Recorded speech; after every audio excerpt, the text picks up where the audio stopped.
අද අපි කතා කරන්න යන්නේ බොඩි ඩිස්මෝෆික් ඩිසෝඩර් එහෙමත් නැත්නම් BDD සම්බන්ධයෙන්. DSM-5 වලට අනුව බොඩි ඩිස්මෝෆික් ඩිසෝඩර් එකක තියෙන රෝග ලක්ෂණයන් මොනවද කියලා අපි ඊළඟට බලමු.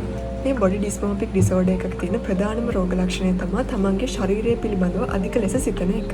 තමන්ගේ ශරීරයේ තියෙන යම්කිසි අවයවයක් විශාල හෝ කුඩායයි සිතන එක සහ තමන්ගේ ශරීරයේ යම්කිසි අඩුපාඩු තත්ත්වයක් තියෙනවා කියන එක තරයේ විශ්වාස කරන එක.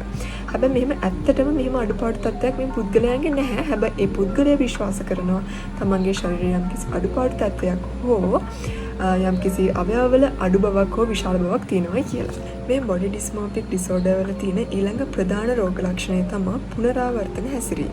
මේ පුනරාවර්තන හැසිරීම වල අනිවාර්යයෙන් මෙයාලා සිදු කරන චර්යාවන් කිහිපයක් තියෙනවා. ඒවා තමයි කන්නඩියක් ඉස්සරහට ගිහිල්ලා තමන්ගේ පෙනුම අධික ලෙස සකසා ගැනීමට උත්සාහ කිරීම, තමන්ගේ ශරීරයේ යම්කිසි විකෘතිතාවයක් අඩුපාඩු තත්ත්වයක් තියෙනවායි කියලා ඒ සඳහා ප්‍රතිකාර කිරීමට, සත්කාර කිරීමට සහ ශල්‍ය කර්ම සඳහා යොමු වීමට මෙයාලා උත්සාහ කරනවා. මේ රෝග තත්ත්වයේ තියෙන පුද්ගලයන් සමාජයේ මගහැරීමට සහ නිවසෙන් බැහැරව යාම අධික වශයෙන් ප්‍රතික්ෂේප කරනවා සහ නිවසෙන් බැහැරවීමට දැඩි අකමැත්තක් තියෙනවා.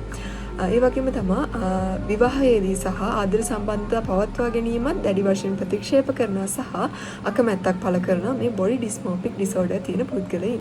ආදර සම්බන්ධතාවයක සහ විවාහයකදී තමන්ගේ පාර්ට්නර් තමන්ව මග අරිනවා නම් මේ පුද්ගලයා හිතනවා තමන්ව මග අරින්නේ මෙන්න මේ තියෙන තමන්ගේ ශරීරයේ තියෙන යම්කිසි අඩුපාඩු තත්ත්වයක් නිසා තමයි තමන්ගේ පාර්ට්නර් තමන්ව මග අරින්නේ කියලා. මේ මම සඳහන් කරපු රෝග ලක්ෂණ එකක් හෝ කිහිපයක් ඔයාට හරි ඔයාගේ සමීපතමයෙක්ට හරි තියෙනවා නම් ප්‍රතිකාර සඳහා යොමු වීම තමයි කරන්න පුළුවන් හොඳම දේ.